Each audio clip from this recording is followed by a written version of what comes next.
Okay, so I think we're going to end on this one question, specifically focusing on mass shootings, which have been in the news a lot lately and have been affecting a lot of school campuses specifically.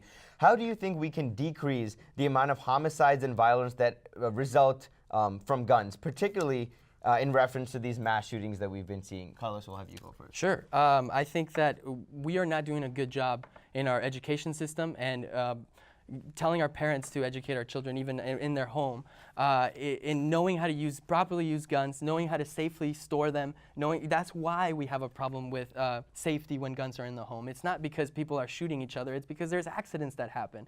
And if a kid doesn't know to treat a weapon like it's loaded at all times, I blame the irresponsible parents and the irresponsible school curriculum that doesn't teach our children to be safe in today's modern world.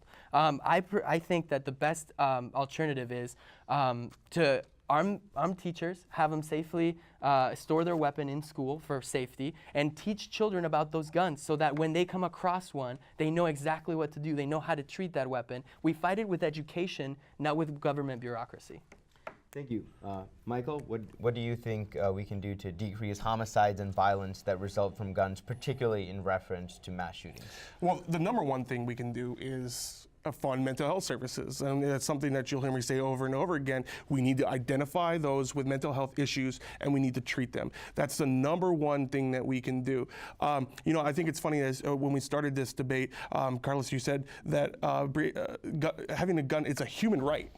But healthcare isn't, and healthcare is also a human right. And in that debate is included in healthcare is mental health care. So we need to identify, we need to treat. And as far as school resource officers, they're not just security guards. They're officers. They're law enforcement officers who have been assigned to a school. They carry weapons and they're taught how to handle situations that may arise on campus, such as the Newtown tragedy. Now, I'm not sure, and I don't think that Newtown had an SRO, but if they had one or two SROs on campus, I very highly doubt that it would have turned out the same way. There probably would have still been some children that had died, unfortunately, but it may not have been as bad. We need to fund these SROs to make sure that our campuses are safe, and we need to fund mental health services. To not do so is just, we're playing a dangerous game right now, and we need to address these issues. I just don't see healthcare anywhere in the Constitution being granted as a right, and that's one of the main differences. The right to self-defense is fundamental, what you need in order to have not only a free life, but a free society. How do you have a life, though, without healthcare? Healthcare is part of your survival, and having access to treatment, including mental health, that's something that should be given to us. You have a right to life. Nobody gives you a gun.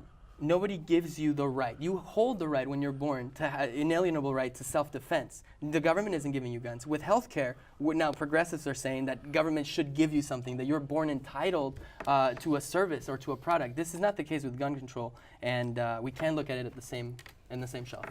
Well, I respectfully disagree. Unfortunately, I think that's all we have time for today. Thank you so much for joining me, gentlemen. Thank you for watching, and stay tuned for our next ASU Democrats versus Republicans debate. This is Nihal Krishan signing off from the Cronkite School.